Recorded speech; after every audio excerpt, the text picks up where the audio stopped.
Kita lanjutkan lagi, yaitu kali ini adalah pada hubungan usus kecil dengan jantung.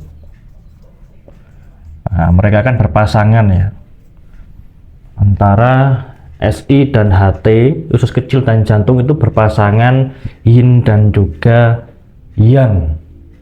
Tetapi perlu diketahui bahwa ketika kita menghubungkan organ meskipun berpasangan itu belum tentu erat.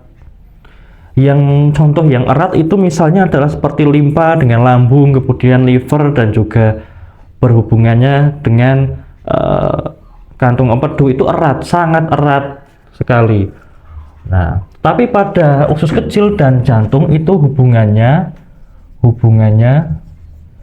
itu renggang, tidak begitu erat, yaitu tidak berhubungan dalam fungsi organ dalam melaksanakan tugas-tugas kerjanya. Jantung dalam memompa darah, dalam mengubah darah itu ya nggak ada hubungannya dengan usus kecil. Usus kecil dalam mengeluarkan atau dia itu menyerap kembali, memisahkan, kemudian usus kecil dalam nanti melanjutkan air untuk pada akhirnya dikeluarkan, itu tidak ada hubungannya dengan jantung. Nah, seperti itu. Jadi hubungannya itu renggang. Nah, kemudian apakah tidak ada hubungannya? Masih ada hubungannya, tetapi ya renggang, yaitu hanya berhubungan bukan pada fungsi secara fisik, tetapi secara psikis atau secara psikologis, yaitu pada pikiran atau pada mental. Nah, pikiran atau pada mental, yaitu kalau jantung dia itu kan sebagai pusat dari pikiran dan juga mental. Nah, kalau usus kecil ya, usus kecil ini dia memiliki suatu kesanggupan di dalam membuat pertimbangan, yaitu adalah kecerdikan atau kecerdasan dalam membuat pertimbangan, dalam memilih sesuatu, kemudian juga dalam memutuskan sesuatu. Nah, ini mirip dengan kantung empedu. Mirip dengan kantung empedu, yaitu adalah sama-sama pada fungsi pertimbangan di dalam pikiran. Tetapi kalau kantung empedu itu adalah keberanian dalam pertimbangan atau dalam keputusan.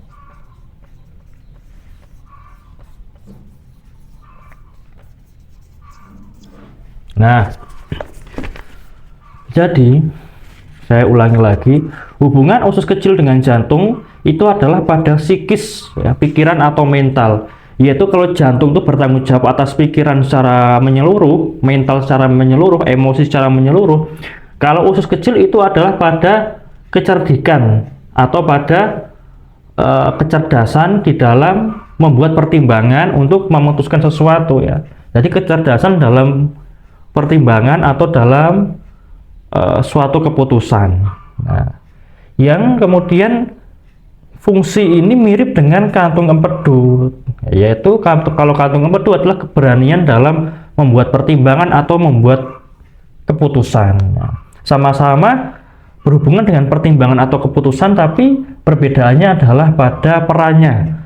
Kalau usus kecil itu berperan pada kecerdikan, kecerdasan ya, di dalam membuat pertimbangan dan menghasilkan keputusan. Kalau kantung empedu itu keberanian untuk melakukan pertimbangan atau suatu keputusan yang baik. Nah, seperti itu.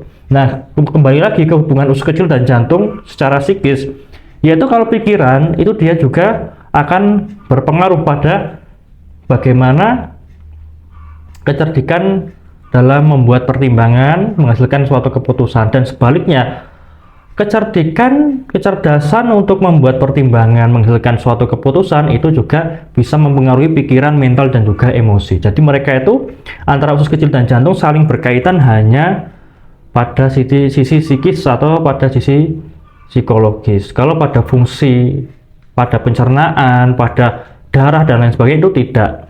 Nah, seperti itu.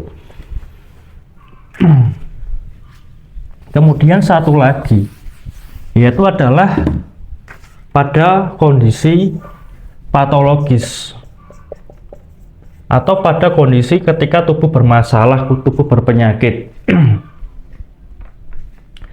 Yaitu adalah pada saat jantung, pada jantung itu terdapat api. Jadi ada api di jantung. Nah, api itu bisa dihantarkan ke usus kecil, Nah, nanti akan timbul gejala-gejala, yaitu seperti kehausan. Kemudian juga akan timbul rasa pahit di lidah. Nah, kemudian akan bisul di lidah. Nah, bahkan bisa sampai ada darah pada urin atau pada air kencing. Nah, ini karena adanya panas. Ya, panas itu mengeringkan sehingga terjadi kehausan. Kemudian panas itu bisa membakar sehingga terjadi rasa pahit, ya. Seolah-olah kayu kalau dibakar timbul arang dan arang rasanya pahit. Kemudian ada bisul di lidah karena api itu melukai lidah yang berhubungan dengan jantung. Kemudian darah di urin atau di air kencing, ya karena apinya itu bisa dihantarkan sampai ke usus kecil dan nanti usus kecilnya terluka akan mencampur pada air kencing nantinya, yaitu adalah darah. Ketika terluka kan kemudian darahnya keluar dari pembuluh darah karena api, ya, terbakar oleh api sehingga nanti terluka dan darah dengan air kencing akan tercampur sehingga nantinya ketika kencing itu bisa bercampur dengan darah. Nah, seperti itu. Jadi inilah hubungan yang renggang antara organ usus kecil dengan organ jantung. Seperti itu. Jika ada yang masih kurang jelas bisa kita diskusikan bersama dan kita cukupkan. Kita lanjutkan pada video yang selanjutnya.